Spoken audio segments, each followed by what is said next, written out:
brother died from alcohol. The doctor said that if he wasn't drunk, he wouldn't have died. After his death, my family, they drank more than they used to. My dad went to pubs even more, then met a 15-year-old girl. He ran away with a 15-year-old girl, and he left his entire family behind.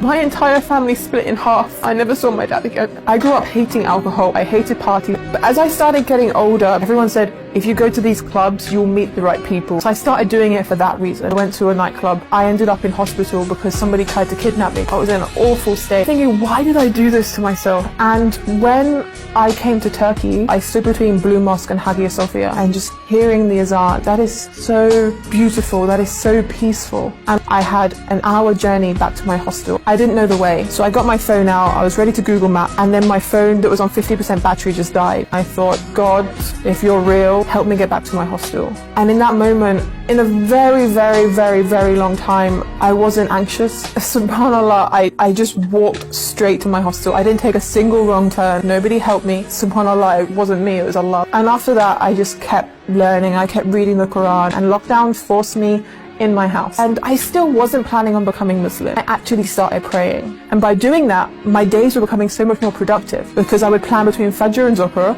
I would do this, and this. And then Ramadan came. I started doing Ramadan. I was fasting, I was praying, and between that, I was just learning about Islam. That was all I was doing with my time. Nothing in my life has given me this feeling. And because of that feeling, that's when I started taking it seriously. And I started going, this is from God, because only God can give me that contentment. I cried the entire night I became Muslim. I did it over and over again because I was worried that I was doing it wrong.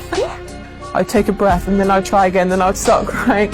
So I did my Shahada technically multiple times. The feeling was like I found my purpose. When you're a non-Muslim, you have nothing to focus on, but then all of a sudden we're given guidelines to follow, and then the goal becomes clearer. You know where you're going, why you're going there, what you're going to get at the end of it, and that's Jannah, inshallah. And that goal towards Jannah is such an easier life to live than a life of not knowing where you're going.